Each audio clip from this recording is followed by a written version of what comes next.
ஒரு ஊர்ல ஒரு ஆள் இருந்தான். தையல் கடை வச்சிருந்தான். அவங்கிட்ட ஒருத்தன் ஒரு சட்டை துணி எடுத்து கொடுத்து தைக்க சொல்லியிருந்தான். வர்ற சனிக்கிழமை வா வந்து வாங்கிட்டு போ அப்படின்னு அவன் சொல்லியிருந்தான். அதே மாதிரி இவன் வந்தான். அவன் தச்சு வச்சிருந்த சட்டையை கொடுத்தான். இவன் வாங்கி அங்கேயே போட்டு பார்த்தான். கை நீளம் ஒண்ணுக்கு ஒண்ணு வித்தியாசமா இருந்தது.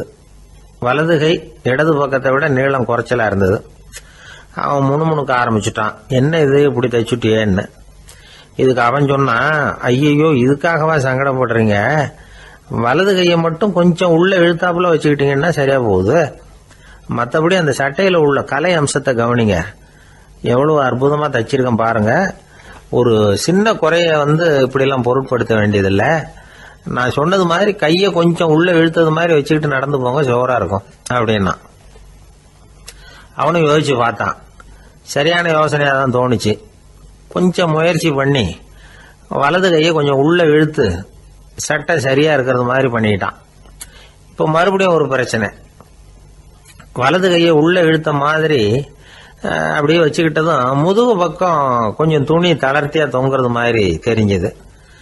என்ன இது, முதுகு பக்கம் துணி குவிஞ்சுட்டுதே தொங்குதே அப்படின்னா மறுபடியும், அடடா இதுக்காகவா கவலைப்படுறீங்க, உடம்ப அதுக்கு தகுந்த மாதிரி கொஞ்சம் வளைச்சிக்கிட்டா சரியா போடுது. இதுக்காக அந்த அழகான தையலை பிரிச்சு அதுல உள்ள கலை அம்சத்தை கெடுக்கிறதுக்கு என் மனசு இடம் தரல. எவ்வளவுக்கு தளர்த்தியா இருக்கோ அவ்வளவுக்கு கொஞ்சம் உடம்ப வளைச்சி அப்படி குனிஞ்சது மாதிரி போங்க போதும் அப்படின்னா. அதுவும் நல்ல யோசனையா தான் பட்டுது இவனுக்கு. சரின்னு சொல்லிவிட்டு புறப்பட்டான். தெருவில் இறங்கினான். கையை கொஞ்சம் உள்ள இழுத்தான். உடம்ப கொஞ்சம் முன்னால வளைச்சான். சட்டைக்கு தகுந்த மாதிரி உடம்ப பண்ணிட்டான். மெதுவா நடந்து போறான். இப்போ எதிரில் இன்னொருத்தன் வரான். இவனை பாக்குறான். இவன் போட்டிருக்கிற சட்டையை பாக்குறான். ஆஹா அற்புதம்ங்கிறான். சும்மா சொல்லக்கூடாது, ரொம்ப நல்லா இருக்கு, நிச்சயமா இது இந்த ஊர் மேல தெருவில் இருக்கிற ஒருத்தன் இருக்கானே அவன் தைச்சதா தான் இருக்கணும் அப்படின்னா. இதை கேட்டதும் அவனுக்கு ஆச்சரியம். எப்படி அவ்வளவு கரெக்டா கண்டுபிடிச்சிங்க அப்படின்னு கேட்டிருக்கான். இதுக்கு அந்த வழிபோக்கன்னு சொன்னானா, அவன் ரொம்ப கெட்டிக்காரன். உங்களை மாதிரி உடம்பும் கையும் வளைஞ்சு போன ஒரு ஆசாமிக்கு அவனை தவிர வேற யாராலேயும் இவ்வளவு பொருத்தமான ஒரு சட்டையை தைக்க முடியாது அப்படின்னானா.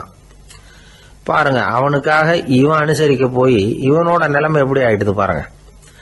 இதே மாதிரி தான் சில சடங்குகளும் சம்பிரதாயங்களும் நம்மளை கோமாளி ஆக்கி விட்டுரும். எதுவா இருந்தாலும் அதுல அறிவுபூர்வமான அணுகுமுறை அவசியம். ஒரு நர்ஸ் அவசரமா ஓடி டாக்டர் கிட்ட சொல்லிச்சான், டாக்டர் ஒரு தப்பு நடந்து போச்சு, 10ஆம் நம்பர் பெட்ல இருக்கிற பேஷண்ட்டுக்கு காலில் ஆபரேஷன் பண்றதுக்கு பதிலாக கையில் ஆபரேஷன் பண்ணி விட்டீங்க.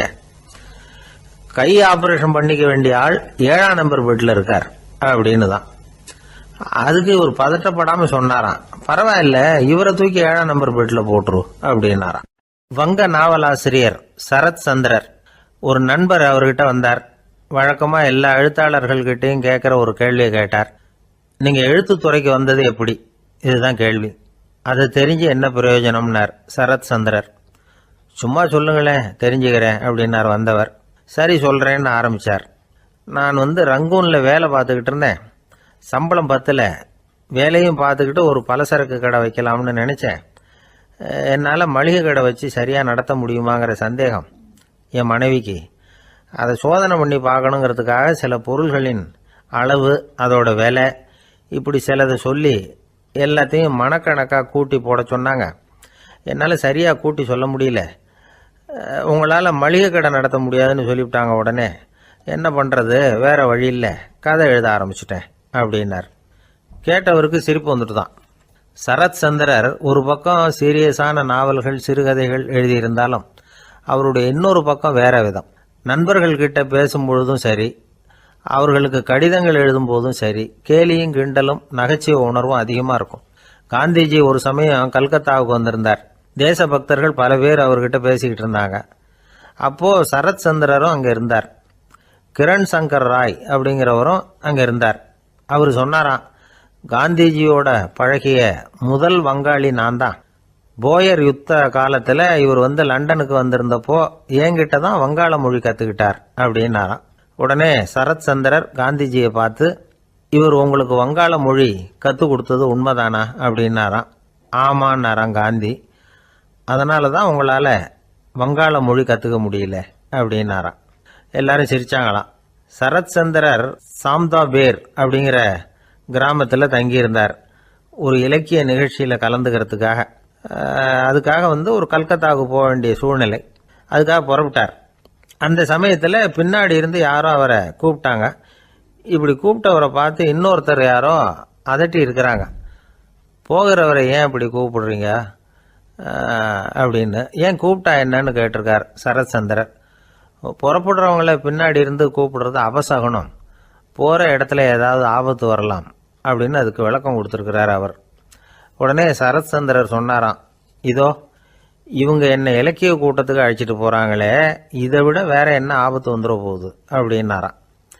இப்படி சரத்சந்திரருக்கு இயல்பாகவே நகைச்சுவை உணர்வு உண்டு. அவருடைய நண்பர் ஒருத்தர் வீட்டுக்கு கூப்பிட்டுருந்தார். அங்கே ஒரு கச்சேரிக்கு ஏற்பாடு பண்ணியிருந்தாங்க. சரத்சந்திரருக்கு இயல்பாகவே கச்சேரியில் நீண்ட ஆலோசனையெல்லாம் கேட்கறதுக்கு பொறுமை இருக்காது. அதனால் மெதுவாக பாட போகிறவர் எப்படி அப்படின்னு கேட்டிருக்கார். அவருக்கு ரொம்ப நல்லா பாட தெரியும் அப்படின்னு சொல்லியிருக்கிறாங்க. அதுக்கு சரத்சந்திரர், பாட தெரியுங்கிறது சரி, பாட்டை நிறுத்த தெரியுமா அதை சொல்லுங்க முதல்ல அப்படின்னாராம். ஒரு நாள் ராமர் அரசவையில் உட்கார்ந்துருக்கிறார். ராமராஜ்யம் நடந்துகிட்டு இருந்த நேரம். அந்த சமயத்தில் ஒரு நாய் அரச சபைக்கு வந்துதான். அது தலையில் அடிபட்டு ரத்தம். அந்த கோலத்தில் அது அங்கே வந்தது. எல்லாரும் ஆச்சரியமாக அதை பார்த்தாங்க. ராமரும் அந்த நாயை பார்த்தார். நீங்கள் வந்த காரியம் என்ன, என்ன நடந்தது, எதுவாக இருந்தாலும் பயப்படாமல் சொல்லு அப்படின்னார். உடனே அந்த நாய் மெதுவாக சொல்ல ஆரம்பிச்சுதான். ஐயா, நான் தெருவில் போய்கிட்டு இருந்தேன். வழியில் ஒருத்தர் வந்தார். அவர் வேத சாஸ்திரம்லாம் படித்த பெரியவர். அவர் எந்த காரணமும் இல்லாமல் அவர் கையில் வச்சுருந்த குச்சியால் என் தலையில் அடிச்சுட்டார். அதுதான் தலையில் ரத்தம். இதை நீங்கள் விசாரித்து தகுந்த தீர்ப்பு வழங்கணும் அப்படின்னு தான் அந்த நாய். ராமர் பார்த்தார். உடனே தன்னுடைய காவலர்களை அனுப்புனார். அந்த ஆளை எங்கே இருந்தாலும் போய் கொண்டுகிட்டு வாங்க அப்படின்னு விட்டார். காவலர்கள் போனாங்க. அந்த ஆளை பிடிச்சி கொண்டு வந்துட்டாங்க. அரண்மனைக்கு வா அப்படின்னு சொல்லி கூப்பிட்டுட்டு வந்துட்டாங்க. என்ன நடந்ததுன்னு விசாரித்தார் ராமர். அதுக்கு அந்த ஆள் சொன்னார், நான் வீதி வழியாக வந்துக்கிட்டு இருந்தேன். குறுக்க இந்த நாய் வந்தது. நான் அவசரமாக போய்கிட்டு இருந்தேன். இது எனக்கு வழி விடாமல் குறுக்க பூந்து இடைஞ்சல் பண்ணிச்சு. எனக்கு கோபம் வந்துட்டுது. அதனால் அடிச்சுட்டேன். வேத சாஸ்திரம் படித்த நான் என் வசம் இழந்து கோபப்பட்டது பெரிய தப்பு தான். அதை நான் ஒத்துக்கிறேன். குற்றத்தை ஒப்புக்கொள்கிறேன். எனக்கு என்ன தண்டனை கொடுக்கணுமோ அதை கொடுங்க, ஏற்றுக்கிறேன் அப்படின்னு விட்டார். சரி, இப்போ அந்த ஆளுக்கு தண்டனை கொடுக்கணும்.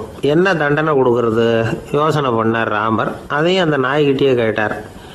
நீயே சொல்லு, என்ன தண்டனை கொடுக்கலாம் இவருக்கு அப்படின்னார். இதுக்கு அந்த நாய் என்ன சொல்லிச்சு தெரியுமா? இவரை ஏதாவது ஒரு கோயிலுக்கு தர்மகர்த்தாவாக நியமனம் பண்ணிவிடுங்க, அதுதான் இவருக்கு சரியான தண்டனை அப்படின்னுது.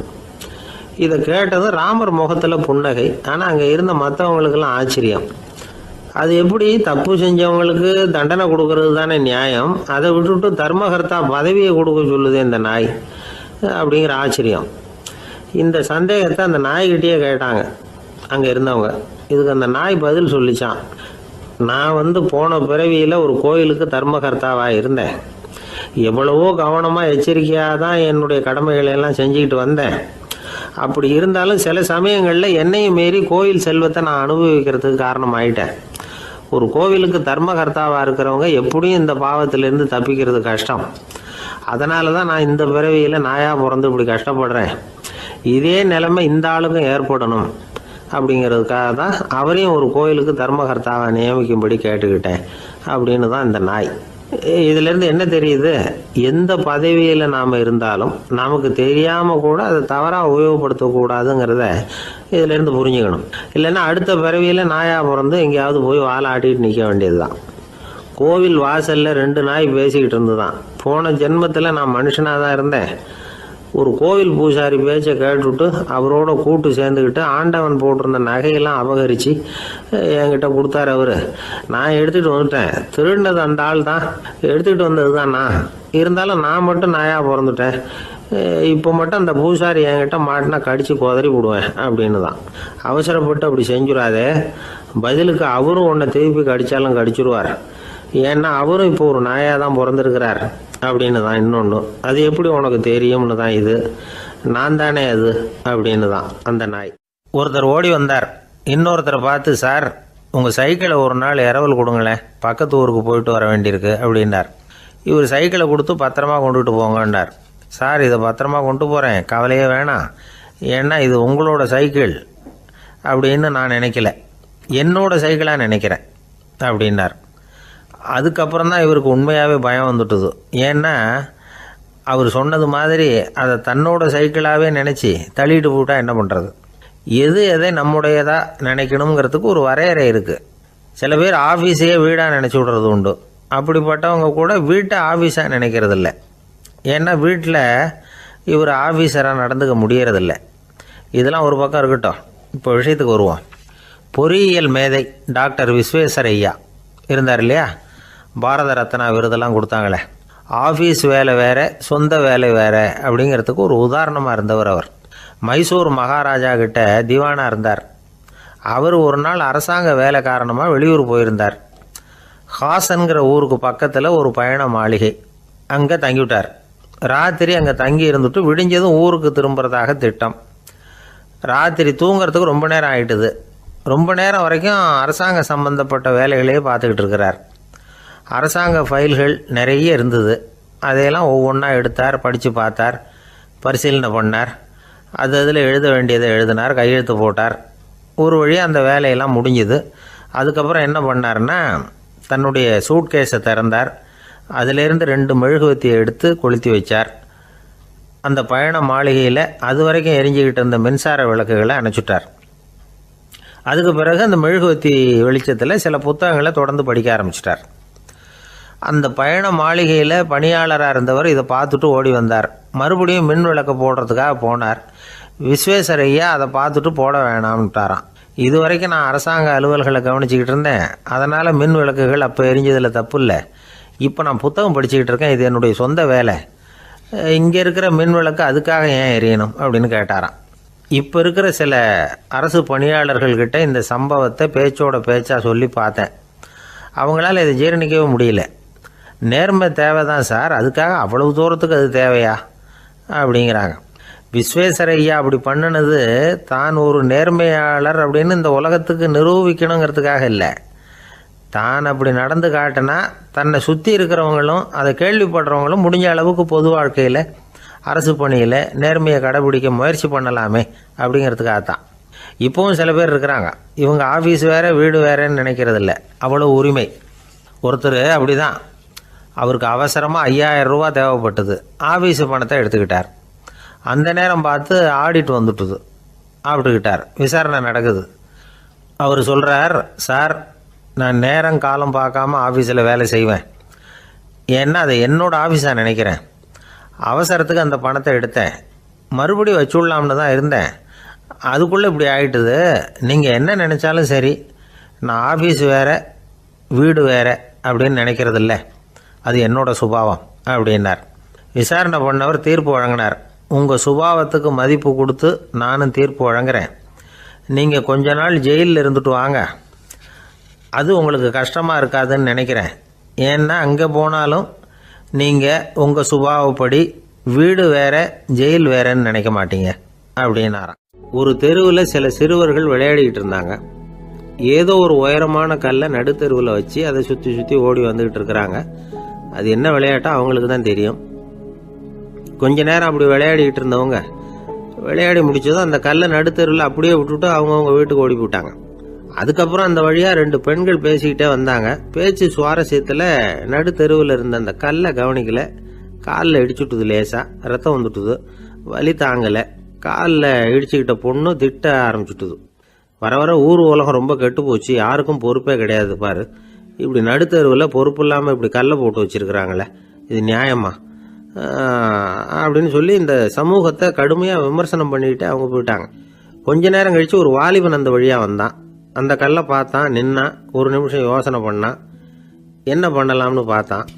தன்னுடைய வீரத்தையும் பலத்தையும் காட்டணும்னு நினச்சான். பின்னாடி போனான். அப்புறம் வேகமாக ஓடி வந்து ஒரு சின்ன ஹை ஜம்ப் அப்படியே துள்ளி குதிச்சான். துள்ளி குதித்து தாண்டி அந்த பக்கமாக போய் விழுந்தான். அப்படியே விசில் அடிச்சுக்கிட்டு அவன் பாட்டுக்கு நடந்து போகிறான். அடுத்தபடியாக ஒரு காதல் ஜோடி அந்த வழியாக வந்தது.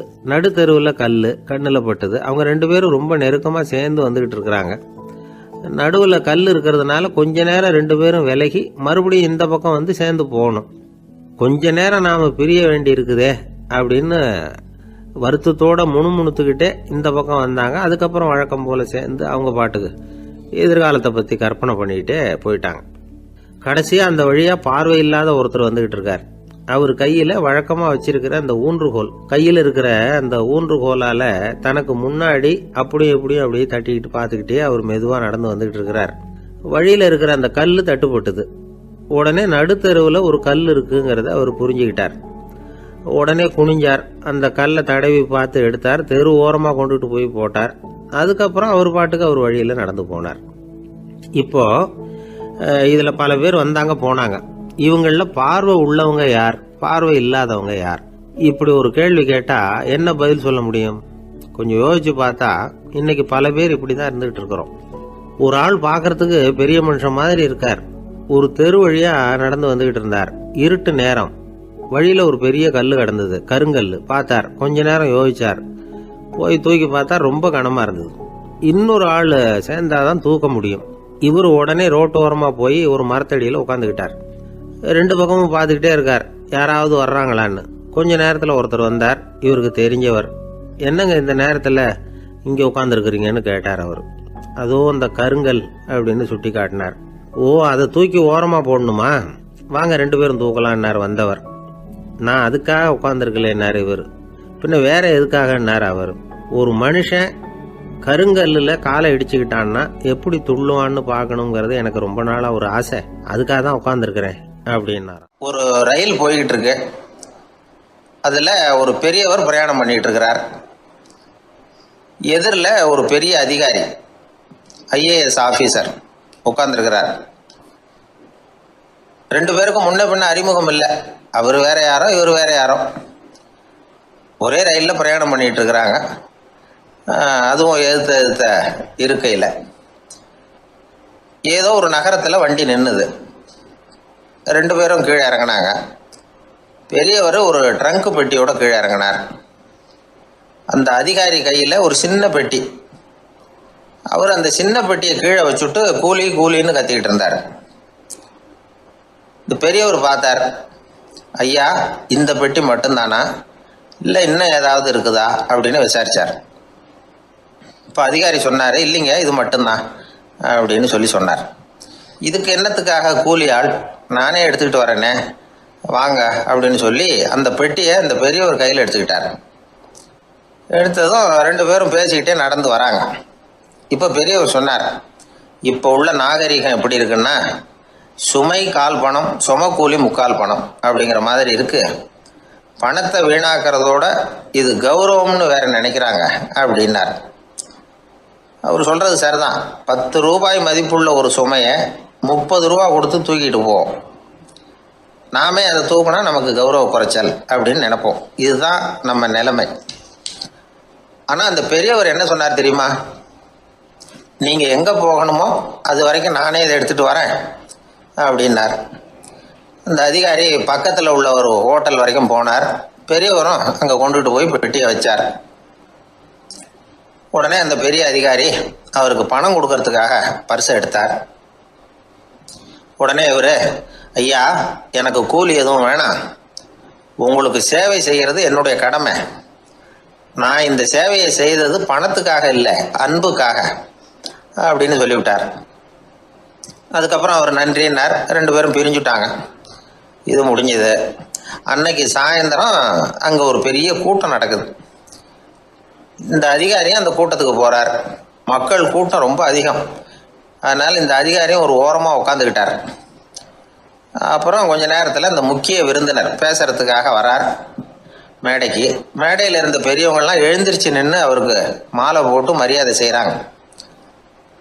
எங்கேயோ ஒரு மூலையில் உட்காந்துருந்தார் அதிகாரி. அவர் இதை கவனித்தார். அவருக்கு ரொம்ப ஆச்சரியம், அதிர்ச்சி.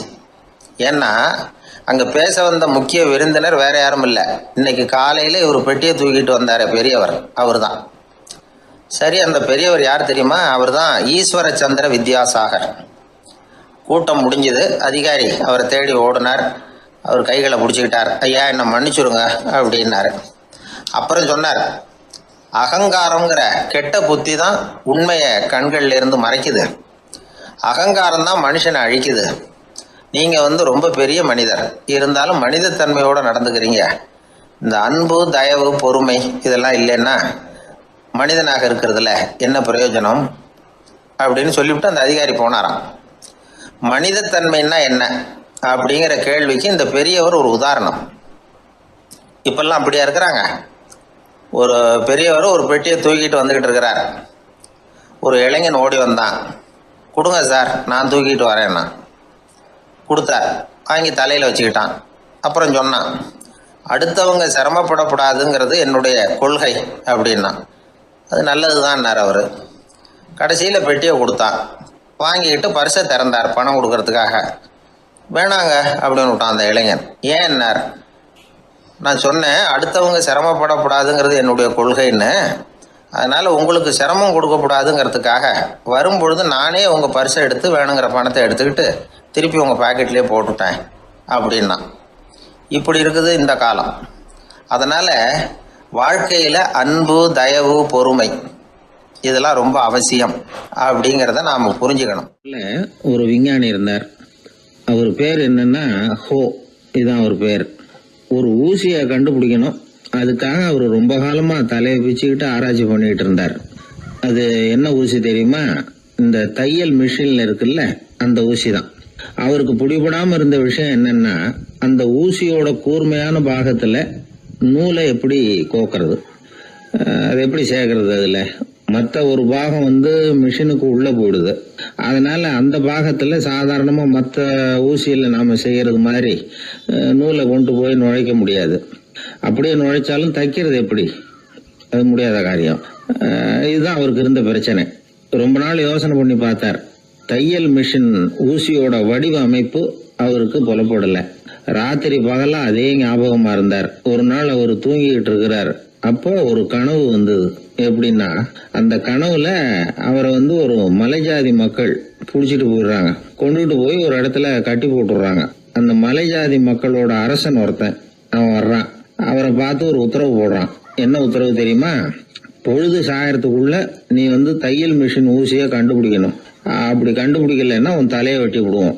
இதுதான் அந்த அரசன் போட்ட கட்டளை. இவருக்கு என்ன பண்றதுன்னு ஒண்ணுமே புரியல. திருதன்னு முழிக்கிறார். இந்த நேரத்துல அந்த மலைஜாதியினர் அவரை சுத்தி சுத்தி பயங்கரமா முழிச்சுக்கிட்டு டான்ஸ் ஆடுறாங்க.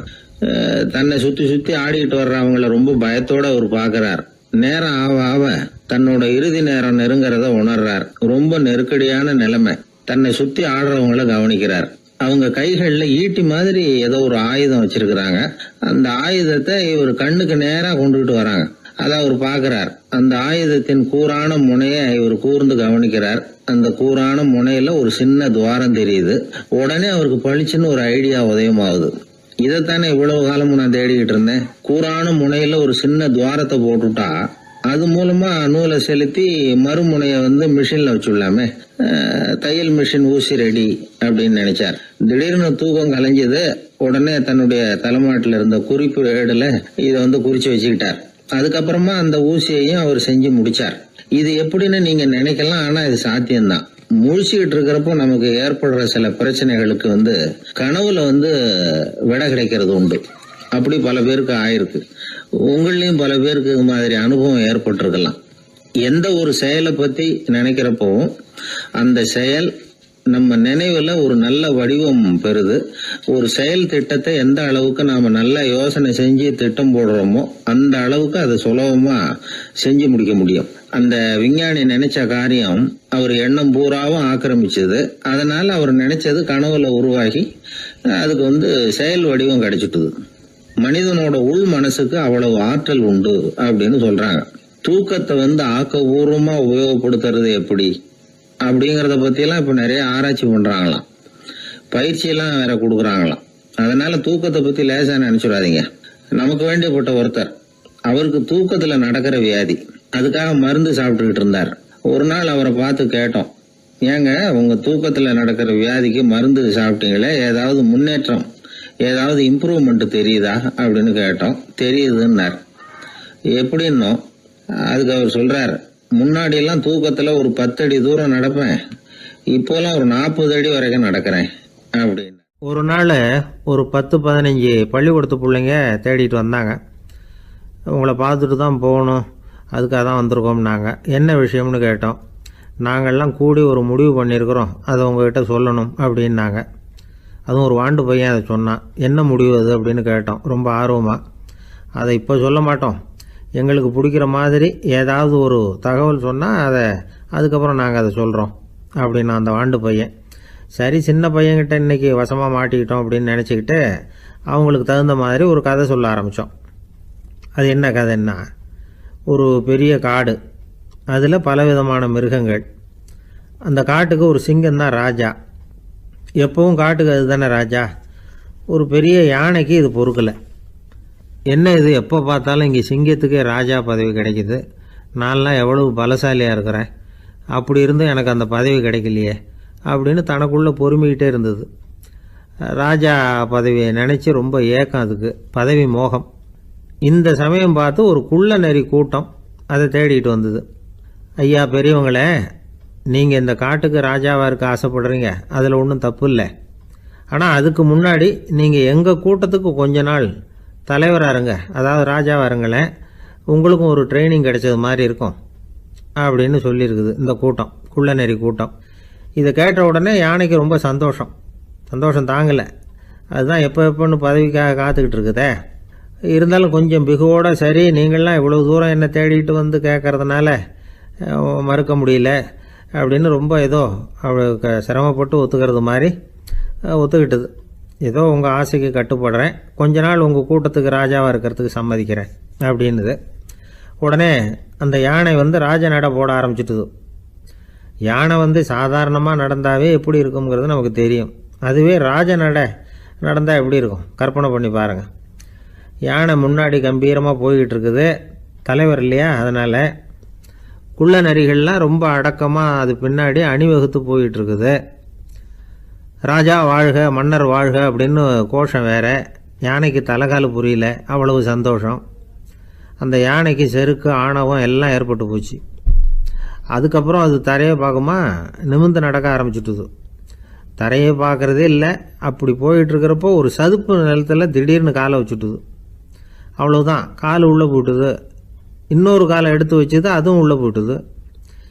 அந்த 2 காலையும் எடுக்கிறதுக்காக அடுத்த 2 காலையும் அழுத்திச்சு, அதுவும் உள்ளே போக ஆரம்பிச்சுட்டுது. இப்போ 4 காலம் வசமாக சேத்துல அழுந்தி போச்சு, எடுக்க முடியல.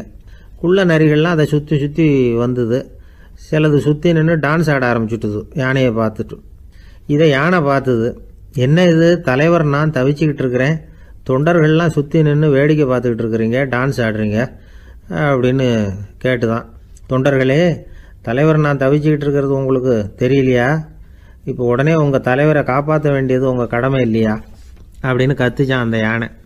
குள்ள நரிகளில் ஒன்று முன்னாடி நின்று அந்த யானையை பார்த்து தான், தலைவரே எங்களுக்கு ரொம்ப நாளாக ஒரு ஆசை, அந்த ஆசையை நிறைவேற்றிக்கிறதுக்காக தான் உங்களை எங்கள் தலைவராக ஏற்றுக்கிறோம்னு சொன்னோம் அப்படின்னு தான். என்ன ஆசைன்னு கேட்டிருக்கு யானை.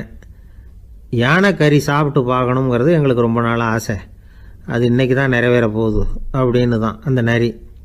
இதை கேட்ட உடனே அந்த யானை அப்படியே மூர்ச்சி ஆகிட்டு தான். நரிகள்லாம் அது மேலே ஏறி குதற ஆரம்பிச்சுட்டு தான். பதவி மேலே இருந்த பேராசை அந்த பலசாலியான யானையையே மாட்டி விட்டுட்டுது பார்த்தீங்களா அப்படின்னு சொல்லி முடித்தோம் இந்த கதையை அந்த சின்ன பிள்ளைங்கக்கிட்ட. சரிங்க, இப்போ நாங்கள் உங்களை தேடி வந்த விஷயம் என்னங்கிறத சொல்லவா அப்படின்னா ஒரு வாண்டு பையன். சீக்கிரம் சொல்லு தம்பி, சஸ்பென்ஸ் தாங்கலை அப்படின்னோம். அவன் மெதுவாக எங்களை பார்த்து சொல்கிறான், எங்களுக்கு கொஞ்ச நாள் நீங்கள் தலைவராக இருந்தால் தேவலை அப்படின்னா. ஒரு நண்பர் சினிமா படம் தயாரிக்கிறவர், அவர்கிட்ட ஒரு நாள் பேசிக்கிட்டு இருந்தேன். அது எப்படி சார், நீங்கள் எடுக்கிற எந்த படமும் கையை கடிக்காத அளவுக்கு எடுத்துடுறீங்களே, அது எப்படின்னு கேட்டேன். அது ஒன்றும் பெரிய விஷயம் இல்லை சார், பெண்களுக்குன்னு சில உருக்கமான காட்சிகள், இளைஞர்களுக்குன்னு சில நடனங்கள், அடிதடி காட்சிகள், அப்புறம் வயசானவங்களுக்குன்னு சில ஆன்மீக காட்சிகள், சின்ன பிள்ளைங்களுக்கு சிரிப்பு, இப்படி எல்லாமும் சேர்த்து நான் படம் எடுக்கிறேன். மசாலா படம்னு பேர். இது ரொம்ப பெருசாக இல்லைன்னாலும் ஓரளவுக்கு சுமாராக ஓடிடும், கையை கடிக்காது அப்படின்னார். இது ஒரு உத்தி. சில பத்திரிகை ஆசிரியர்களும் இந்த உத்தியை கையாளுறது உண்டு. இந்த உத்திக்கு பார்னம் உத்தி அப்படின்னு பேர், பார்னம் எஃபெக்ட் அப்படின்னு சொல்லுவாங்க. அதாவது ஃபீனியஸ் டி பார்னம் அப்படின்னு ஒருத்தர் அமெரிக்காவில் இருந்தாராம். அதாவது 19ஆம் நூற்றாண்டில் அமெரிக்காவில் கொடிகட்டி பறந்த ஒரு சர்க்கஸ் நிறுவனத்தின் அதிபர் அவர். இந்த உலகத்தில் ஒவ்வொரு நிமிஷமும் ஒரு ஏமாளி பறந்துக்கிட்டே இருக்கிறான் அப்படிங்கிறது அவருடைய சித்தாந்தம். ஒவ்வொருத்தரையும் திருப்திப்படுத்துகிற அளவுக்கு அம்சங்களை கொஞ்சம் கொஞ்சமாக கலந்து கேளிக்கை நிகழ்ச்சிகளை நடத்தினது தான் அவருடைய மகத்தான வெற்றிக்கு காரணம். அதனால் அந்த உத்தியை யார் கடைப்பிடிச்சாலும் சரி, அதுக்கு பார்னம் உத்தி அப்படின்னு பேர் வந்துட்டுது. ஜோசியம் சொல்கிறவங்களுக்கும் இந்த உத்தி தான் கை கொடுக்குது. ஒரு விஷயத்த ஒருத்தருடைய கோள் நிலைகள் அல்லது கையெழுத்து நிரூபிக்கிறதாக அவர்கிட்ட சொன்னால் அதை அவர் நம்பிவிடுவார். ஆனால் அந்த விஷயம் நல்லதாக இருக்கணும், நேர்மையானதாக இருக்கணும், அதாவது பாசிட்டிவாக இருக்கணும். 8ஆம் இடத்துல குரு, 9ஆம் இடத்துல சனி, நீங்கள் ஒரு பெரிய மேதை தான் அப்படின்னு சொல்லுவாங்க. கேட்குறவங்களுக்கு அதை மறுக்கிறதுக்கு மனசு வராது. அப்படி சொல்லும் பொழுது கூடவே என்ன கொஞ்சம் முன்கோபம் அதிகமாக இருக்கும், இருந்தாலும் அது உடனே மறைஞ்சிரும் அப்படின்னு சில அற்ப விஷயங்களையும் சொன்னாலும் அதையும் சரிதான்னு சொல்லி ஒத்துக்குவாங்க. ஆளுமையை எடை போடுகிற ஒரு நிறுவப்பட்ட உத்தியின் மூலமாக தன்னுடைய குணாதிசயங்கள் கண்டுபிடிக்கப்பட்டதாக அவர் நம்புறது தான் இதுக்கு காரணம். இந்த மாதம் பணத்தட்டுப்பாடு கொஞ்சம் இருக்கும், உடம்புல ஏதாவது கொஞ்சம் அசௌகரியம் இருக்கும், வீட்டுக்குள்ளே லேசாக மனஸ்தாபம் வரலாம், இது மாதிரி பொதுப்படையாக சிலதை சொன்னாலே போதும், மக்களை நம்ப வச்சுடலாம். இதெல்லாம் நமக்கு மட்டும்தான் ஏற்படுது அப்படின்னு சொல்லி அவங்க நினைக்கிறது தான் காரணம். இதுதான் பார்னம் உத்திங்கிறது. மனிதர்கள் பாராட்டுகளை விரும்புகிறதும் விமர்சனங்களை வெறுக்கிறதும் பார்னம் உத்தியின் அடுத்த கூறு. அதனால் ஒருத்தருக்கு ஜோசியம் சொன்னாலும் சரி, அவருடைய ஆளுமையை மதிப்பிடுறதாக இருந்தாலும் சரி, அவரை புகழற மாதிரி இருந்தாலும் சரி, அப்படி இருந்தால் தான் அது சரியாக இருக்கும். சாதகமான விஷயங்களை அதிகமாகவும் பாதகமான விஷயங்களை நாசூக்காகவும் சொன்னால் மக்கள் அதை நம்பிவிடுவாங்க. ஒருத்தரை கருமின்னு சொன்னால் ஏற்றுக்க மாட்டார். அதையே கொஞ்சம் மாற்றி நீங்கள் கொஞ்சம் சிக்கனமான ஆசாமி அப்படின்னு சொன்னால் நீங்கள் சொல்கிறது சரிதான் சார் அப்படிம்பார். நீங்கள் பெரிய செலவாளி தான், இருந்தாலும் நல்ல விஷயங்களுக்கு தான் செலவழிப்பீங்க அப்படின்னு சொல்லணும். இப்படி இந்த பார்னம் உத்தியை கடைபிடிச்சி இன்னைக்கு வெற்றிகரமாக காலம் தள்ளுறவங்க நிறைய பேர் இருக்கிறாங்க. இந்த உலகத்தில் ஒவ்வொரு நிமிஷமும் ஒரு ஏமாளி பறந்துக்கிட்டே இருக்கிறான் அப்படிங்கிறது தான் ஃபீனியஸ் பார்னம் அவர்களுடைய நம்பிக்கை. அதை விட அடுத்தவங்களை ஏமாளியாக நினைக்கிற மனுஷர்கள் தான் இன்னைக்கு உலகத்தில் ரொம்ப அதிகம். ஒருத்தர் தன்னுடைய மேல் அதிகாரிகிட்ட போய், ஐயா ஒரு நாள் லீவு வேணும், என் தங்கச்சிக்கு கல்யாணம் அப்படின்னார். அவர் பார்த்தார், ஒரு 10 நிமிஷம் வெளியில் இருங்கன்னார். 10 நிமிஷம் கழித்து கூப்பிட்டார், இதை பாருங்க, நீங்கள் சொல்கிறது பொய்.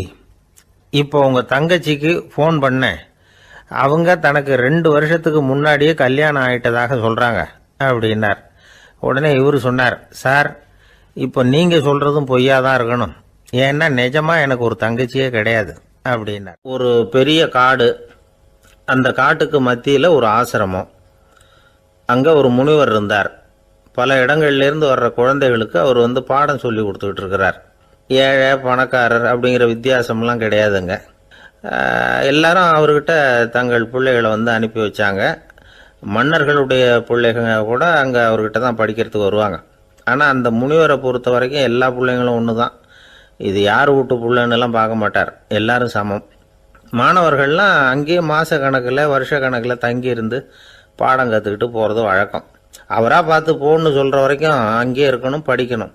குருகுல வாசம். ஒரு சமயம் ஒரு ராஜகுமாரனும் அவர்கிட்ட படிச்சுக்கிட்டு இருந்தான். அவனுக்கு ஒரு 15 வயசு இருக்கும்.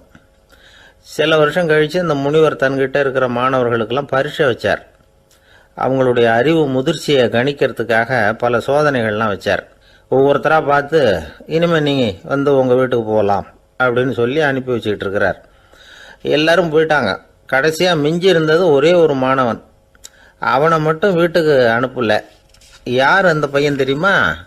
அவன்தான் அந்த ராஜகுமாரன்.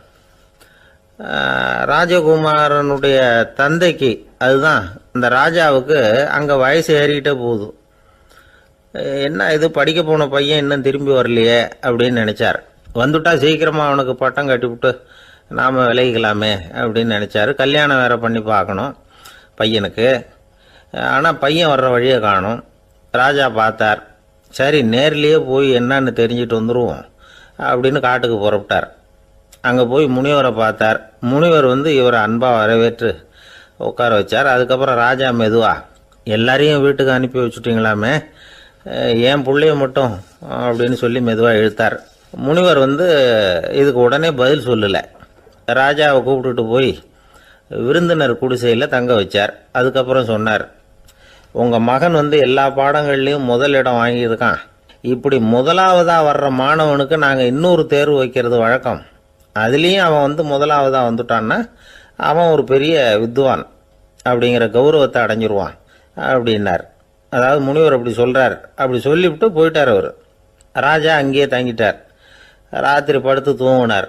காலையில் எழுந்திரிச்சு அந்த குடிசைக்கு வெளியில் வந்தார் பல்லு விளக்கறதுக்காக. அந்த சமயத்தில் தூரத்தில் ஒருத்தன் ஒரு கையில் கோடாலியை வச்சுக்கிட்டு தலையில் ஒரு பெரிய விறகு கட்டை சுமந்துக்கிட்டு வந்துக்கிட்டு இருக்கிறது மாதிரி தெரிஞ்சது. யாராவது விறகு வெட்டியாக இருக்கும் அப்படின்னு நினச்சார் ராஜா. கிட்ட வந்ததும் உத்து பார்க்குறாரு. பார்த்தா அது தன்னோட புள்ள. திகைச்சு போயிட்டார். என்ன இது, ஒரு ராஜகுமாரனை கூட இது மாதிரி வேலையெல்லாம் செய்ய சொல்கிறாங்களே அப்படின்னு நினச்சார். ராஜகுமாரன் விறகு கட்டை கொண்டுகிட்டு போய் கொல்லை பக்கம் வச்சான். அந்த சமயம் முனிவர் அங்கே வந்தார். என்ன மகனே, விறகு வெட்டிட்டு வந்துட்டியா? சரி, இப்போ ஒரு துடைப்பத்தை எடுத்துக்கோ, விருந்தினர் குடிசையின் வாசல் பக்கத்தை கூட்டி பெருக்கி சுத்தம் பண்ணு போ அப்படின்னார். அப்படியே செய்கிறேன் குருவே அப்படின்னு சொல்லிவிட்டு போனான். சுத்தம் பண்ண ஆரம்பிச்சிட்டான். ராஜா பார்த்தார் இதை. உடனே ஓடியாந்தார். மகனே, என்ன காரியம் பண்ணுற? துடைப்பத்தை கீழே போடுனார். இப்போ அந்த ராஜகுமாரன் சொல்கிறான், தந்தையே, இது என்னுடைய குருதேவரோட உத்தரவு. இங்கே நான் ஒரு மாணவன். இங்கே அரசனும் ஒன்று தான், ஆண்டியும் ஒன்று தான். குருதேவர் சொல்கிறத மறுக்காமல் செய்கிறது தான் எங்கள் கடமை அப்படின்னா. இந்த சமயம் முனிவர் அங்கே வந்தார். இவனை முதுகில் தட்டி கொடுத்தார். அப்புறம் ராஜா கிட்ட சொன்னார், அரசே, உங்கள் புள்ள எங்கள் கடைசி தேர்வுலையும் வெற்றி பெற்றுட்டான். பணிவு தான் மாணவர்களின் மிக உயர்ந்த குணம். குருநாதர் சொல்றது மனசுக்கு பிடிக்கலன்னா கூட மறுக்காம செய்யணும். அப்படி செய்யறதுனால எதை செய்யலாம் எதை செய்யக்கூடாது அப்படிங்கிற விவேகம் அவங்களுக்கு வந்துடும். செய்யக்கூடாததை கூட பெரியவங்க சொல்லிவிட்டா செஞ்சுதான் ஆகணும் அப்படிங்கிற பணிவு அவங்களுக்கு வந்துடும். இந்த குணம் வந்துட்டுதுன்னா அவங்க எத்தனை கடினமான வேலையாக இருந்தால் கூட ரொம்ப சுலபமாக செஞ்சு முடிச்சிருவாங்க. தூக்கத்திலேயும் அப்புறம் துக்கத்திலேயும் தோண்டு போட மாட்டாங்க. இந்த பணிவும் விவேகமும் அவங்கக்கிட்ட மன உறுதியை ஏற்படுத்தும். அந்த உறுதி உங்கள் பையனுக்கு வந்தாச்சு. இனிமேல் அவனை நீங்கள் அழைச்சிட்டு போகலாம். அவன் நிச்சயமாக பேரும் புகழும் பெறுவான் அப்படின்னார். ராஜா அவரை பார்த்து, குருதேவா, புரிஞ்சுக்கிட்டேன், என்னை மன்னிக்கணும் அப்படின்னாரு. அதுக்கப்புறம் மகனை அழைச்சிக்கிட்டு நாட்டுக்கு திரும்பி வந்துட்டார். இந்த கதையை இன்று ஒரு தகவலில் சொல்லுங்க சார், உங்கள் நிகழ்ச்சியில் சொல்லுங்க சார் அப்படின்னு சொல்லி மாணவர்கள் கேட்டால் பணிவாக இருக்கிறது எப்படி அப்படிங்கிறத புரிஞ்சுக்குவாங்க அப்படின்னு சொன்னார் ஒருத்தர். சரி சொல்லுவோம், அதுக்கு முன்னாடி நேர்லேயே ஒரு பையன்கிட்ட சொல்லி பார்க்கலாமே அப்படின்னு தோணுச்சு. உடனே ஒரு பையனை கூப்பிட்டோம். ஏன்பா, உங்கள் வாத்தியார் உனக்கு இது மாதிரி ஒரு பரீட்சை வச்சா என்ன பண்ணுவேன் அப்படின்னு கேட்டோம். நானும் அப்படி தான் சார் நடந்துக்குவேன், விறகு வெட்டுவேன், தொடப்பத்தினால கூட்டி சுத்தம் பண்ணுவேன், உடனே செஞ்சு முடிச்சிருவேன் சார் அப்படின்னா. பலே பரவாயில்லையே அப்படின்னோம். ஆமாம் சார், அப்படி செஞ்சால் தானே வீட்டுக்கு அனுப்புவார், இல்லைன்னா இன்னொரு வருஷம் இங்கேயே இருந்து படின்னு சொல்லி விடுவார், அதனால் அப்படி செய்வேன் அப்படிங்கிறான் அந்த பையன். வாழ்க்கையில் ரொம்பவும் அடிபட்டு அல்லல் போட்டுக்கிட்டு இருக்கிற ஒருத்தர் வந்தார். மனசு ரொம்பவும் நொந்து போய் பேசினார். இந்த உலகத்தில் மனுஷனாக பிறந்ததை விட மாடாக பிறந்திருக்கலாம் சார் அப்படின்னார். திடீர்னு என்கிட்ட இப்படி சொன்னால் அதுக்கு நான் என்னங்க பண்ண முடியும் அப்படின்னேன். உங்ககிட்ட வரணும்னு தோணுச்சு, அதனால் வந்தேன் அப்படின்னார். சரிங்க, இப்படி ஒரு யோசனை வந்ததுக்கு என்ன காரணம் அப்படின்னு சொல்லி அவர்கிட்ட கேட்டேன். அதுக்கு அவர் சொன்னார், என் பையனுக்கு வேலை தேடுறேன் கிடைக்கல, பொண்ணுக்கு மாப்பிள்ளை தேடுறேன் கிடைக்கல, வீடு கட்டுறதுக்கு கடன் கேட்குறேன் கிடைக்கல, மாடாக பிறந்திருந்தா இது மாதிரி கவலையெல்லாம் கிடையாதுல்ல, பேசாமல் வைக்கோலை தின்னுக்கிட்டு அசை போட்டுக்கிட்டே கடந்து விடலாமே அப்படின்னார் அலட்சியமாக. அதுக்கப்புறம் தான் அவர் சொன்ன கருத்தை நானும் கொஞ்சம் அசை போட ஆரம்பித்தேன் மனசுக்குள்ளே. இப்போது இயற்கையை பொறுத்த வரைக்கும் அது நாம் எல்லாரும் மகிழ்ச்சியாக வாழணும் அப்படின்னு தான் விரும்புது. விலங்குகள், பறவைகள், தாவரங்கள், அப்புறம் மற்ற உயிரினங்கள் எல்லாமும் நல்லபடியாக இருக்கணும் அப்படிங்கிறது தான் இயற்கையோட விருப்பம். அதில் ஒன்றும் சந்தேகம் இல்லை. இயற்கையோட அமைப்பை கொஞ்சம் கவனித்து பார்த்தா அதை நாம் நல்லா புரிஞ்சுக்கலாம். இருந்தாலும் இந்த ஆள் சொன்னதை கேட்ட பிறகுதான் ஒரு முக்கியமான வேறுபாடு புரிஞ்சுது. அதாவது இந்த உலகத்தில் உள்ள முக்கியமான பிரச்சனைகள் 6. அந்த 6 பிரச்சனைகளும் ஆடு மாடுகளுக்கு கிடையாது, மரம் செடி கொடிகளுக்கு கிடையாது. ஆனால் மனுஷன் அந்த 6 பிரச்சனைகளையும் சந்திக்க வேண்டியிருக்கு. சரி, அந்த 6 பிரச்சனைகள் என்னென்ன தெரியுமா? முதல்ல இந்த ஆடு மாடுலாம் நமக்குன்னு சொந்தமாக ஒரு வீடு இல்லையே அப்படின்னு கவலைப்பட்டுக்கிட்டு இருக்கிறதில்ல. ஆனால் மனிதனுக்கு வீடு தேவைப்படுது. இது ஒரு வித்தியாசம். இப்போ 2வது பிரச்சனை என்னென்னா ஆடை பிரச்சனை. ஒரு கோழியோ சேவலோ நாம் போட்டுக்கிறதுக்கு ஒரு சட்டை இல்லையே அப்படின்னு கவலைப்படுறதில்ல. ஆனால் மனுஷனுக்கு அந்த கவலை உண்டு. சரி, இப்போ 3வது என்னன்னு பார்த்தா கல்வி பிரச்சனை. ஒரு பசுமாடு கவலையோடு நின்றுக்கிட்டு இருக்கு அப்படின்னு வச்சுக்குவோம். நீங்கள் அதுக்கிட்ட போய் ஏன் பசுமாடை கவலையோடு நின்றுக்கிட்டு இருக்கிற அப்படின்னு கேட்குறீங்க. என் கண்ணுக்குட்டிக்கு எல்கேஜியில் இடம் கிடைக்கல, டொனேஷன் கொடுக்கறதுக்கு கையில் பணமும் கிடையாது, சிபாரிசுக்கு யாரை பிடிக்கிறதுன்னு தெரியல, இப்படியா சொல்லிகிட்டு இருக்கோம். அதுக்கு அந்த கவலையெல்லாம் கிடையாது. ஆனால் மனிதனுக்கு அந்த கவலை உண்டு. 4வது என்னன்னு பார்த்தீங்கன்னா வேலை வாய்ப்பு பிரச்சனை. வேலை கிடைக்கலையே அப்படின்னு வேப்ப மரம் கவலைப்படுறதில்ல, ஆனால் மனுஷன் கவலைப்படுறான். 5வது என்னன்னு பார்த்தா கல்யாண பிரச்சனை. எருமை மாடு பசுமாடு எல்லாம் பொண்ணுக்கு மாப்பிள்ளை தேடிட்டாலே இது பேப்பரில் மணமகன் தேவை அப்படின்னு விளம்பரமாக கொடுக்குது, அதெல்லாம் கிடையாது. 6வது என்னன்னு பார்த்தீங்கன்னா பணம் சம்பந்தமான பிரச்சனை. ஆடு மாடுலாம் பணத்தை சேமிக்கணும்னோ ஏதாவது நிதி நிறுவனத்தில் முதலீடு பண்ணணும்னோ நினச்சிக்கிட்டு இருக்கிறதில்ல. பணத்தை எப்படி காப்பாற்றுறது அப்படிங்கிற கவலையும் அதுகளுக்கு கிடையாது. குதிரை குளம்போடு பிறக்குது, அதனால் அது காடு மேடெல்லாம் கவலை இல்லாமல் தெரியலாம். ஆடு உடம்பில் ரோமத்தோடு பிறக்குது, அதனால் அது குளிரை பற்றி கவலைப்பட வேண்டிய அவசியம் இல்லை. ஆனால் மனுஷனை பார்த்திங்கன்னா அவன் தான் ஒன்றும் இல்லாமல் பிறக்கிறான். ஏன் இந்த பாகுபாடு அப்படின்னு கேட்டால் இதை பற்றி கொஞ்சம் சிந்திச்சு பார்க்கணும். அதாவது இந்த சந்தேகத்தை ஒரு பெரியவர்கிட்டையும் கேட்டேன். அவர் சொன்னார் இதுக்கு பதில். அவர் இதே கேள்வியை இயற்கை கிட்ட கேட்டாராம். இயற்கை பதில் சொல்லிச்சான். வேற யாருக்கும் கொடுக்காத ஒரு வலுவான கருவியை, ஒரு பவர்ஃபுல் வெப்பன் மனுஷனுக்கு கொடுத்துருக்கிறேனே, அந்த கருவியை உபயோகப்படுத்தி அந்த 6 பிரச்சனையை மட்டும் இல்லை 6 கோடி பிரச்சனைகள் இருந்தாலும் அதையெல்லாம் சமாளிக்கலாம். அது கருவி என்ன தெரியுமா? அதுதான் 6வது அறிவு. அதை உபயோகப்படுத்தினா காலுக்கு செருப்பு தயார் பண்ணிக்கலாம், குளிருக்கு போர்வை தயார் பண்ணிக்கலாம், என்ன வேணும்னாலும் செய்யலாம் அப்படின்னு இயற்கை பதில் சொல்லிச்சான். அதனால் நாம் செய்ய வேண்டியது என்னென்னா இயற்கையை முதல்ல சரியாக புரிஞ்சுக்கணும். இயற்கையின் படைப்பையே நாம் சரியாக புரிஞ்சுக்கிறது இல்லையே, அதுதான் வேதனை. இந்த கதையை கேளுங்க. இப்போ நகரத்திலேருந்து ஒரு ஆள் கிராமத்துக்கு வந்தான்.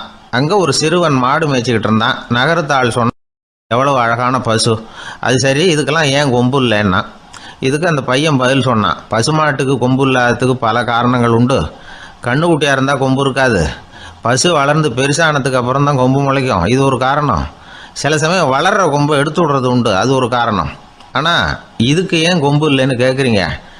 அதுக்கு என்ன காரணம்னா இது பசு இல்லை குதிரை அப்படின்னானா. ஒரு ஊரில் ஒரு மன்னர் இருந்தார். அந்த ஊரில் அடிக்கடி சேவல் சண்டை நடக்கிறது வழக்கம். அரண்மனையில் ஒரு ஆள் இருந்தான். மன்னருக்காக அவன் ஒரு சேவல் வாங்கிட்டு வந்தான். சண்டை போடுறதுக்காக அந்த சேவலை தயார் பண்ணிகிட்டு இருந்தான். கொஞ்ச நாள் ஆச்சு. மன்னர் அந்த ஆளை கூப்பிட்டார். என்னப்பா சேவல் தயாராகிட்டுதா அப்படின்னு கேட்டார். இன்னும் அது தயாராகல மன்னா, இன்னும் வளரல, அதுக்கான தகுதி இன்னும் அதுக்கு வரல அப்படின்னா. எதனால் அப்படி சொல்கிறேன்னாரு. கோபம் ரொம்ப கடுமையாக இருக்குது அப்படின்னா. சரி அப்படின்னு விட்டுட்டார். மறுபடியும் கொஞ்ச நாள் ஆச்சு. இப்போ எப்படி நிலைமை, சேவல் தயாரா அப்படின்னார். இன்னும் இல்லை அரசே, மற்ற சேவல் எங்கேயாவது கூவுற சத்தம் கேட்டால் உடனே இது பரபரப்பாயிடுது, பக்கத்தில் ஒரு சேவலின் நிழலை கண்டா கூட இது பரபரப்பாயிடுது அப்படின்னா. சரி இன்னும் கொஞ்ச நாள் ஆகட்டும்னு விட்டுட்டார். கொஞ்ச நாள் ஆச்சு. இப்போ மறுபடியும் விசாரித்தார்.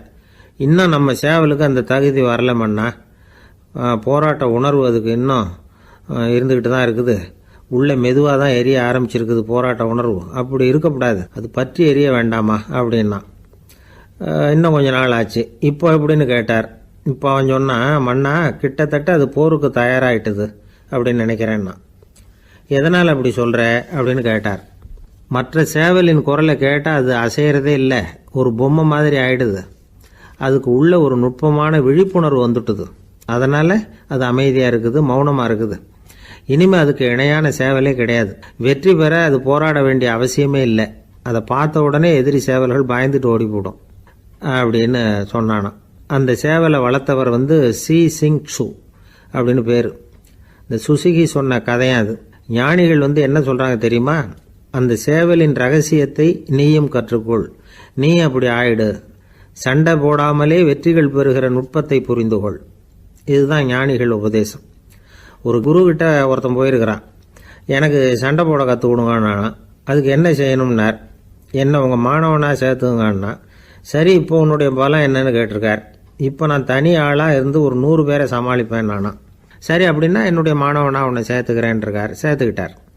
6 மாதம் பயிற்சி கொடுத்தார். அதுக்கப்புறம் இவனை கூப்பிட்டு கேட்டார், இப்போ உன்னுடைய திறமை எவ்வளவுன்னு. இப்போ நான் தனி ஆளாக இருந்து ஒரு 50 பேரை சமாளிப்பேன் நானா. இன்னும் உனக்கு பயிற்சி தேவைன்னாராம். தொடர்ந்து சில நுட்பங்களை எல்லாம் சொல்லி கொடுத்துருக்கிறார். 1 வருஷம் ஆச்சு. எல்லாத்தையும் கற்றுக் கொடுத்துட்டார். அப்புறம் கூப்பிட்டு கேட்டார், இப்போ உன்னுடைய திறமை எப்படிப்பா, எதிரிகள் எத்தனை பேரை உன்னால் சமாளிக்க முடியும்னாராம். அவன் சொன்னான், ஐயா, எதிரிகளின் பலம் என்னங்கிறத புரிஞ்சிக்காம அதை நான் சொல்ல முடியாதுன்னு நானும். இனிமேல் உனக்கு பயிற்சி தேவையில்லை, போயிட்டு வான்னு அனுப்பி வச்சுட்டாரான். ஒரு உண்மையை நாம் புரிஞ்சுக்கணும். அதாவது அடிக்கிறதுக்கு நமக்கு துணிச்சல் தேவையில்லை, அடிக்காமல் இருக்கிறதுக்கு தான் துணிச்சல் தேவை. அடித்தா திருப்பி அடிக்கிறவன் மன உறுதி உள்ளவன் இல்லை. அடித்தா திருப்பி அடிக்காமல் இருக்கிறான் பாருங்க, அவன் தான் மன உறுதி உள்ளவன். ஒருத்தன் தலை தெறிக்க வேகமாக ஓடிக்கிட்டு இருந்தான். நான் எங்கடா ஓடுற அப்படின்னா, எதுக்க வந்தவன். ஒரு சண்டையை நிறுத்தத்தான் இப்படி ஓடுறேன் அப்படின்ட்டுருக்கான். யாருக்கும் சண்டை, எனக்கும் இன்னொரு ஆளுக்கும் சண்டை அப்படின்னு நானா. நம்ம உடம்புல ரத்த அழுத்தம் இருக்குதே, அது நல்லதா கெடுதலா? உடனே அது கெடுதல்னு தான் சொல்லுவோம். ஆனா உண்மை அது இல்லை. இயற்கையா உள்ள ரத்த அழுத்தம் நம்ம உடம்புக்கு தேவையான ஒண்ணு. அந்த அழுத்தம் அதிகமா போனாதான் கெடுதல். அததான் நாம பிபின்னு சொல்றோம். ஆனா அது உண்மையிலேயே உயர் ரத்த அழுத்தம், ஹைப்பர் டென்ஷன். இதயம்ங்கிறது ஓயாம வேலை செஞ்சுக்கிட்டு இருக்கிற ஒரு பம்பு. இதயம் சுருங்கி ரத்தத்தை பம்பு செய்யறப்போ ரத்த அழுத்தம் கூடுதலா இருக்கும். இதுக்கு பேரு சிஸ்டாலிக் பிளட் பிரஷர் அப்படின்னு பேர். இதயம் விரிந்த நிலைக்கு திரும்புறப்போ ரத்த அழுத்தமும் குறையுது. இதுக்கு பேரு டயஸ்டாலிக் பிளட் பிரஷர் அப்படின்னு பேர். இப்படி இது மாறி மாறி இருக்கும். இந்த பிபி 140 90 இப்படின்லாம் சொல்றாங்கல்ல, இதுதான். சீரா இருக்க வேண்டிய ரத்த அழுத்தம் ஒரு அளவுக்கு மேல அதிகரிச்சுட்டா ஆபத்து ஆரம்பம்னு அர்த்தம். சரி, இந்த உயர் ரத்த அழுத்தம் உண்டாகிறதுக்கு என்ன காரணம்? இதனாலதான் இது வருதுன்னு ஒரு காரணத்தை குறிப்பிட்டு சொல்ல முடியாது. ஆனா வம்சாவளி காரணம், ரொம்ப டென்ஷனான சூழ்நிலையில வேலை செய்யறது, உடம்பு குண்டா இருக்கிறது, இதெல்லாம் இந்த ஹை பிபிக்கு துணை செய்யுது. அப்படிதான் எடுத்துக்க வேண்டியிருக்குது. இது கிருமியினால ஏற்படுற வியாதி இல்லை, உடம்புல ஏற்படுற ஒரு பழுது, அவ்வளவுதான். 40 வயசுக்கு மேலதான் பொதுவா இது பாதிக்கும். அதெல்லாம் சரி, ஒருத்தருக்கு உயர் ரத்த அழுத்தம் இருக்குது, அதை கட்டுப்படுத்துறதுக்கு வழி ஏதாவது உண்டா அப்படின்னா உண்டு. மருந்து கொடுத்தும் சரி பண்ணலாம். மருந்து இல்லாத சிகிச்சை முறைகளும் இருக்குது. இப்ப மருந்து சாப்பிட்றதுன்னா டாக்டர்கிட்ட போயிடலாம். அதுக்கு இப்ப சுமாரா 30 விதமான மருந்துகள் இருக்குதான். மருந்தோட உடல் கட்டுப்பாடும் மனக்கட்டுப்பாடும் சேர்ந்ததுன்னா ரொம்ப விசேஷம். அது இருக்கட்டும், மருந்து இல்லாம நாம செய்ய வேண்டியது என்ன, அதை தெரிஞ்சுக்குவோம். முதல்ல சீரான உடற்பயிற்சி, வாக்கிங் ரொம்ப நல்லது. மனசை அமைதிப்படுத்துறதுக்கு யோகாசனம், ஆழ்நிலை தியானம், இது மாதிரியான பயிற்சிகள் நல்லது. ஒரு காலத்துல யோகாசனம் பண்ணுங்க, தியானம் பண்ணுங்கன்னு சொன்னா ஒரு மாதிரியா பார்த்தாங்க.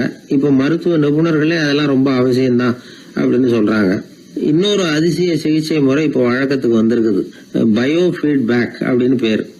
மூளையின் அழுத்த அலைகளை பதிவு பண்ணி அதை மறுபடியும் உடம்புக்குள்ள செலுத்தி இந்த ரத்த அழுத்தத்தை சீராக்கி போடுறாங்க. சில பேருக்கு இந்த ஹை பிபி பார்டர் லைன்ல இருக்கும். அவங்களுக்கெல்லாம் மருந்துகள் அவசியம் இல்லை. வாழ்க்கை முறையில சில மாற்றங்களை பண்ணிக்கிட்டாவே போதும். பிஹேவியரல் மாடிஃபிகேஷன்ஸ்னு சொல்றாங்க. அது எப்படின்னா, பரபரப்பான வாழ்க்கை முறையை தவிர்க்கணும். புகைப்பிடிக்கிற பழக்கம், மது அருந்தும் பழக்கம், இதெல்லாம் இருந்தா விட்டுடணும். சாப்பாட்டுல உப்பை குறைக்கணும். கொழுப்பு சத்து ஆகாரங்களை குறைச்சிக்கணும். முடிஞ்சா விட்டுடலாம். குடும்பத்துல ஏற்கனவே யாருக்காவது ஹை பிபி இருந்தா சந்ததிகள் ஜாகிரதையா இருக்கணும். நடுத்தர வயசு அடைஞ்சவங்க அப்பப்ப அந்த பிபி செக் பண்ணிக்கிறது நல்லது. டாக்டர் சொல்றத நம்மள பல பேர் சரியாவே கேட்கறது இல்லை. அதனாலதான் இடைஞ்சல். ஒரு ஆளு பிபின்னு சொல்லி டாக்டர் கிட்ட போனான். உடம்பு குண்டா இருக்கு, அதை குறைக்கணும், முதல்ல தினமும் உடற்பயிற்சி பண்ணு அப்படின்னாரு. சரின்னு சொல்லிவிட்டு வந்தான், செஞ்சான். கொஞ்ச நாள் கழிச்சு மறுபடியும் டாக்டர் கிட்ட போனான். என்னப்பா எக்ஸசைஸ் பண்ணியா அப்படின்னு கேட்டார். தினமும் பண்ணினேன் டாக்டர்னா. என்ன பண்ணேன்னு கேட்டார். முன்னெல்லாம் சிகரெட்டை வந்து கடையில் வாங்குவேன், இப்போ நான் அப்படி வாங்குறத விட்டுட்டேன். தினமும் நானே என் கையாலேயே உருட்டி தயார் பண்ணுறேன் டாக்டர். இது ஒரு எக்ஸசைஸ் தானே அப்படின்னா. ஒரு ஏரி ஓரமாக 2 பசங்க நடந்து போய்கிட்டு இருக்கிறாங்க. அதில் ஒருத்தன் பணக்கார வீட்டு பையன், இன்னொருத்தன் ஏழை. இவங்க 2 பேரும் போய்கிட்டு இருக்கிறாங்க. வழியில் ஒரு இடத்துல ஒரு ஜோடி செருப்பு இவங்க கண்ணில் படுது. ஒரு விவசாயி அந்த செருப்பை அங்கே விட்டுட்டு பக்கத்தில் இருந்த ஏரியில் கை காலை கழுவிட்டு இருக்கிறார். உடனே அந்த பணக்கார பையனுக்கு ஒரு ஐடியா. அவன் சொன்னானா, டேய், இப்போ ஒரு வேடிக்கை செய்யலாம். அந்த செருப்பு 2ஐயும் தூக்கி எட்டத்தில் வீசி எரிஞ்சிருவோம். அந்த ஆள் வந்து பார்த்துட்டு செருப்பை தேடி அல்லாடுவான், அங்கேயும் இங்கேயும் ஓடுவான், திருன்னு முழிப்பான். அதை பார்த்து நாம் ரசிக்கலாம், நல்ல தமாஷா இருக்கும் அப்படின்னு இருக்கான். இப்படி சொல்லிவிட்டு அந்த செருப்புகளை தூக்கத்துக்கு போனானா. கொஞ்சம் பொறு அப்படின்னானா அந்த ஏழை பையன். ஏன்னு கேட்டிருக்கான் அவன். இப்போ அந்த ஏழை பையன் சொன்னானா, நீ சொல்கிறது ஒன்றும் வேடிக்கை கிடையாது.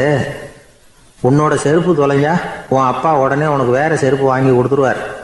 ஆனால் அந்த ஆளுக்கு இந்த செருப்பு தொலைஞ்சதுன்னா வேறு புதுசாக வாங்கிறதுக்கு வாயையும் வயத்தையும் கட்டி பணத்தை சேர்க்க வேண்டியிருக்கும்.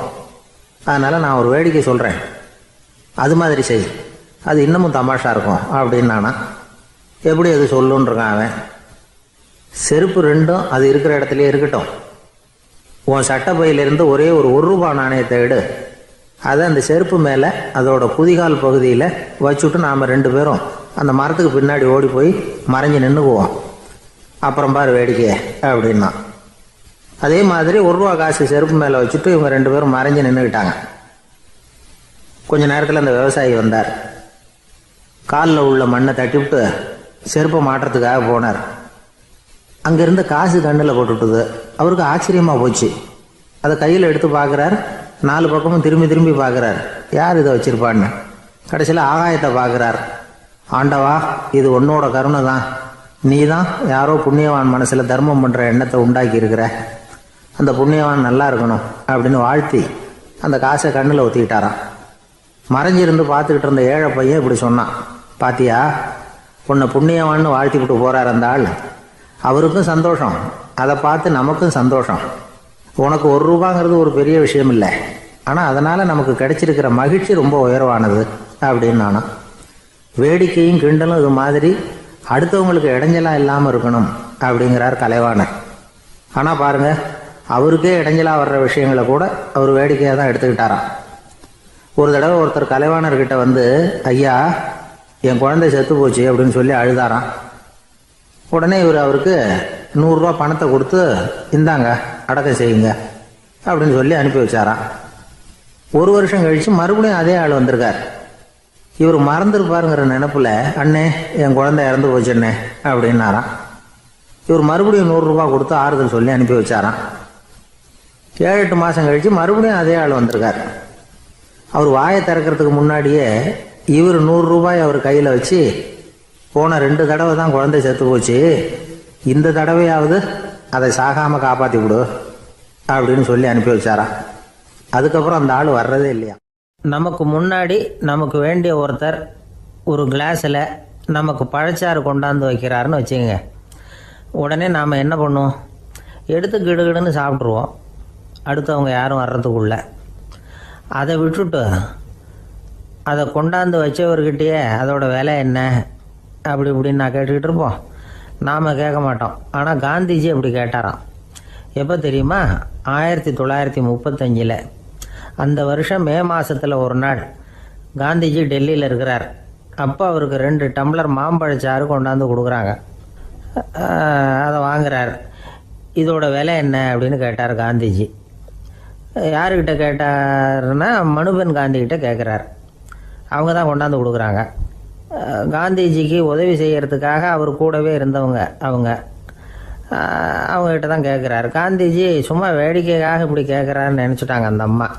அதுவும் இல்லாமல் அதோட விலையை கேட்டால் காந்திஜி நிச்சயமாக அதை சாப்பிட மாட்டார் அப்படிங்கிற பயம் வேறு. அதனால் அந்த அம்மா பதில் எதுவும் சொல்லாமல் கம்முன்னு இருந்துட்டாங்க. கொஞ்ச நேரம் ஆச்சு. அந்த பழச்சாறு வச்ச இடத்துல அப்படியே இருக்குது, வச்ச இடத்துல வச்சபடியே இருக்குது. காந்திஜி அதை சாப்பிடவே இல்லை. மனுபென் காந்தி பார்த்தாங்க. மெதுவாக காந்திஜிக்கிட்ட போய் அதை சாப்பிடுங்களேன் அப்படின்னாங்க. பழச்சாறு விலை என்னன்னு கேட்டேன். அதுக்கு பதில் இல்லை. அது முதல் தப்பு.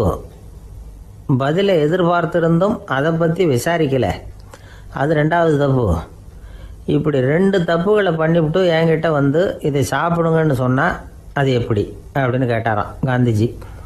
மனுபென் காந்தி என்ன சொல்கிறதுன்னு தெரியாமல் திகைச்சு போய் நின்றுக்கிட்டு இருந்தாங்க. காந்திஜி தொடர்ந்து சொன்னாராம், இப்போ என் முன்னாடி வச்சிருக்கிற இந்த பழச்சாறு விலை சுமாராக ஒரு ₹1/2 இருக்கும். அது அந்த காலத்து மதிப்பு. இந்த பழச்சாறு இல்லாமல் கூட என்னால் இருக்க முடியும். ஆனால் அவசியமான பொருள்களை வாங்கிறதுக்கு கூட சக்தி இல்லாத மக்கள் இந்த நாட்டில் நிறைய பேர் இருக்கிறாங்க. அப்படி இருக்கிறப்போ எனக்கு என்னத்துக்கு இந்த விலை உயர்ந்த பானம்? இதை இப்போ நான் சாப்பிட்டா என் உடம்பு வேணும்னா ஆரோக்கியமாகலாம், ஆனால் என் மனசு அமைதி அடையாது. எனக்கு என்னுடைய உடல் ஆரோக்கியத்தை விட மன ஆரோக்கியம்தான் முக்கியம். அதனால் இதை நான் சாப்பிட மாட்டேன், எடுத்துகிட்டு போயிடு அப்படின்னாராம். அந்த சமயத்தில் ஒரு அகதி பொண்ணு 2 குழந்தைகளோட காந்திஜியை பார்க்குறதுக்காக வந்தது. வணக்கம் சொல்லிச்சு. காந்திஜி உடனே தனக்கு முன்னாடி இருந்த பழச்சாற்றை எடுத்து அந்த பொண்ணுக்கிட்டேயும் குழந்தைகள்கிட்டையும் கொடுத்து சாப்பிட சொன்னார். அவங்க அதை வாங்கி ரொம்ப சந்தோஷத்தோடு சாப்பிட்டாங்களாம். அதை பார்த்த காந்திஜி முகத்தில் ஒரு புன்னகை, ஒரு பரவசம், ஒரு திருப்தி. அவர் மனசு நிறைஞ்சி இருந்தது. அப்போ அவர் சொன்னாராம், ஆண்டவன் எனக்கு எப்பவும் சரியான சமயத்தில் கை கொடுப்பாருங்கிறது அதுக்கு இதுதான் அத்தாட்சி. நான் ஒரு இக்கட்டான சூழ்நிலையில் இருக்கிறப்போ கூட கடவுளின் கருணையால் அந்த சூழ்நிலை என்னை பாதிக்கலை. என் கூட இவ்வளவு நாள் பழகியும் கூட இங்கே இருக்கிறவங்க எனக்கு அதிக விலை உள்ள பழரசத்தை கொடுத்தாங்க. ஆனால் சரியான நேரத்தில் அதை சாப்பிட வேண்டியவங்களை என்கிட்ட அனுப்பி வச்சு என்னை சந்தோஷப்படுத்தினார் கடவுள். அவருக்கு நன்றி அப்படின்னாராம் மகாத்மா காந்தி. உடல் ஆரோக்கியத்தை விட மன ஆரோக்கியம்தான் எனக்கு முக்கியம்னு சொன்னார் பாருங்க. அதை நாம் எல்லாரும் மனப்பூர்வமாக இன்றைக்கி சிந்திச்சு பார்க்கணும். இந்த காலத்தில் எல்லாரும் அப்படியா நினைக்கிறாங்க? எனக்கு தெரிஞ்ச ஒருத்தர் இருந்தார். தினமும் காலையில் ஒரு காஃபி சாப்பிட உட்கார்ற நேரத்தில் பக்கத்து வீட்டுக்காரர் வந்து சேருவார் கரெக்டாக. உடனே அவரும் தனக்குன்னு வந்திருக்கிற காப்பியை எடுத்து மனப்பூர்வமாக பக்கத்து வீட்டுக்காரர்கிட்ட கொடுத்துருவார். அதுக்கப்புறம் அவருக்காக வேறு காப்பி போட்டு கொண்டாந்து கொடுத்தாலும் வேண்டான்னு சொல்லிடுவார். ஆண்டவனாக பார்த்து சரியான நேரத்தில் அவரை எங்கள் வீட்டுக்கு தினமும் அனுப்பி வைக்கிறார் அப்படிம்பார். ஏன் அப்படி சொல்கிறீங்க அப்படின்னு கேட்டோம் ஒரு நாள். அதுக்கு அவர் சொல்கிறார், எனக்கு என்னோட உடல் ஆரோக்கியம்தான் முக்கியம். இதை கடவுள் புரிஞ்சுக்கிட்டு எங்கள் வீட்டு காப்பியை சாப்பிட்றதுக்கு தினமும் அடுத்த வீட்டுக்காரனை அனுப்பி வைக்கிறார் அப்படின்னார் அவர். ஒரு கடற்கரை ஓரம், அங்கே ஒரு சின்ன கிராமம். அந்த கிராமத்தில் ஒரு சின்ன பள்ளிக்கூடம். கடற்கரை ஓரத்தில் உள்ள ஒரு விடுதியில் ஓய்வுக்காக ஒருத்தர் வந்து தங்கியிருக்கிறார். பள்ளிக்கூடத்தில் ஏதோ விழா நடக்கிறது மாதிரி தெரிஞ்சுது. உடனே அவர் அந்த பக்கமாக வந்தார். இங்கே என்ன நடக்குதுன்னு விசாரித்தார். பள்ளி ஆண்டு விழா நடக்குதுன்னாங்க. உடனே போனார். கண்காட்சி ஒன்று வச்சுருந்தாங்க. உள்ளே போய் பார்த்தார். பள்ளிக்கூடத்தில் படிக்கிற மாணவர்களே சொந்தமாக தயார் பண்ண பொருள்களை காட்சிக்கு வச்சுருக்கிறாங்க. அந்த ஊர் மக்கள்லாம் அதை கூட்டம் கூட்டமாக போய் பார்த்துக்கிட்டு இருக்கிறாங்க. இவரும் ஆர்வமாக அதையெல்லாம் பார்த்துக்கிட்டே போகிறார். ஒரு இடத்துல ஒரு சின்ன ரயில் செஞ்சு வச்சுருந்தாங்க, மாணவர்களே தயார் பண்ணது. மின்சாரத்தால் அது ஓடுறது மாதிரி பண்ணி வச்சுருந்தாங்க. அதில் ஒரு சின்ன பொத்தான் இருக்கும். அது அமுக்குனா ரயில் ஓடும், சுற்றி சுற்றி வரும். மாணவர்கள் எதிரில் நின்று அதுக்கு விளக்கம் கொடுத்துக்கிட்டு இருக்கிறாங்க. இவர் அதை கவனித்தார். ரயில் ஓடுறத பார்த்தார். அங்கே நின்றுக்கிட்டு இருந்த மாணவர்கள்கிட்ட விளையாட்டாக கேட்டார், ஏப்பா இந்த ரயில் எதனால் ஓடுது அப்படின்னு கேட்டார் இவர். சக்தியினால் ஓடுது அப்படின்னாங்க மாணவர்கள். அது என்ன சக்தின்னு கேட்டார். அதுக்கு பேர் மின்சாரம் அப்படின்னாங்க. சரி, நீங்கள் மின்சாரத்தை பார்த்துருக்குறீங்களா அப்படின்னார். நாங்கள் பார்த்தது இல்லைங்க, ஆனால் இதை செய்யறதுக்கு எங்களுக்கு உதவி பண்ண ஆசிரியர் ஒரு பட்டதாரி, ஒரு காலம் அவர் பார்த்துருக்கலாம் அப்படின்னாங்க. அவர் எங்கே இருக்காருன்னு கேட்டார். இதோ அழைச்சிட்டு வர்றோம்னு ஓடினாங்க. அவர் அழைச்சிட்டு வந்தாங்க. அவர்கிட்ட ஒரு பெரியவர் கேட்டார், மின்சாரத்தை நீங்கள் பார்த்துருக்குறீங்களா அப்படின்னு. மின்சாரத்தை பார்க்குறதாவது நான் பார்த்ததே இல்லை. நான் பார்த்தது அது செயல்படுற விதத்தை தான். அது விளக்கை வந்து எரிய வைக்குது, ரயிலை ஓட வைக்குது, இது மாதிரி எத்தனையோ எந்திரங்களை வந்து செயல்பட வைக்குது. ஆனால் உண்மையிலேயே அது என்னன்னு எனக்கு தெரியாது. ஒருவேளை இந்த பள்ளிக்கூடத்து தலைமை ஆசிரியருக்கு தெரிஞ்சிருக்கலாம், ஏன்னா அவர் ஒரு மேல்நிலை பட்டதாரி அப்படின்னாராம் அவர். சரின்னு போய் தலைமை ஆசிரியரை கூப்பிட்டுக்கிட்டு வந்தாங்க. அவர்கிட்டையும் இதே கேள்வி கேட்டாராம் அவர். மன்னிக்கணும், இந்த கேள்வியை இதுவரைக்கும் யாரும் என்கிட்ட கேட்டதில்ல.